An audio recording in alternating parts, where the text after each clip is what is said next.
தேவப்பட்டி குட்டாமிஷின் ரோட்டில் எழுந்திருக்கும் ஸ்ரீ ஜலத்து மாரியம்மனுக்கு வருகின்ற 3ஆம் தேதி கும்பாபிஷேக விழா நடைபெற உள்ளது. அதைத் தொடர்ந்து இன்று பிரம்மாண்டமான தீர்த்தக்குட ஊர்வலம் நடைபெற்று முடிந்தது. நாளை காலையில்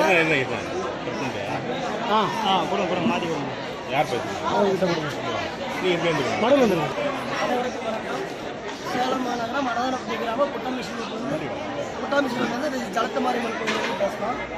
எங்கள் கோயில் வந்து ஒரு 50 வருஷமாக இருக்குது. இதுக்கு முன்னாடி வந்து ஒரு சின்ன அளவில் இருந்தது.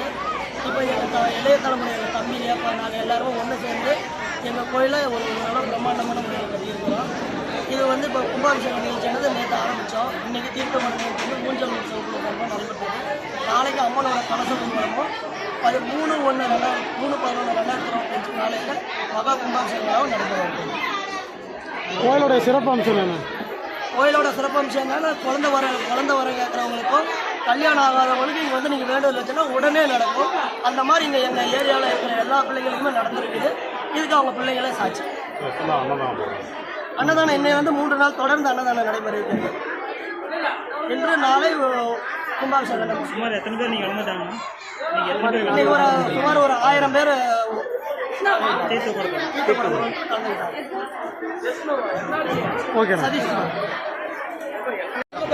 இந்த ஜலத்து மாரியானது கிட்டத்தட்ட 50 வருடங்களாக எங்கள் பகுதியில் நாங்கள் வணங்கி வருகின்றோம். மிகவும் சக்தி உள்ள ஜலத்து மாரியானது இப்பொழுது நாங்கள் கும்பாபிஷேகம் செய்திருக்கிறோம். ஏற்கனவே பெரியவர்கள் செய்தால் சீரும் சிறப்புமாக கும்பாபிஷேகம் செய்து கொண்டிருக்கிறோம். இளைய தலைமுறை ஆகிய நாங்கள் தீர்த்தக்குட ஊர்வலமும் மிக சிறப்பாக நடத்தியிருக்கிறோம். இந்த ஜலத்து மாரியான அருள் எல்லாரும் கிடைக்குமாறு ஜலத்து மாரியான திருப்பணி கமிட்டி சார்பாக எல்லாரையும் கேட்டுக்கொண்டோம். குறிப்பாக கல்யாணம் ஆகாத பெண்களுக்கும் குழந்தை இல்லாத பெண்களுக்கும் நீங்கள் வந்து நீங்கள் வேண்டி வழங்கினா அது உடனே நிறைவேறது. நீங்கள் என்ன வேண்டுதலை வச்சா அதனுடைய விட இங்கே உடனே கிடைக்கும். ஜலத்து மாரி உங்கள் பேர்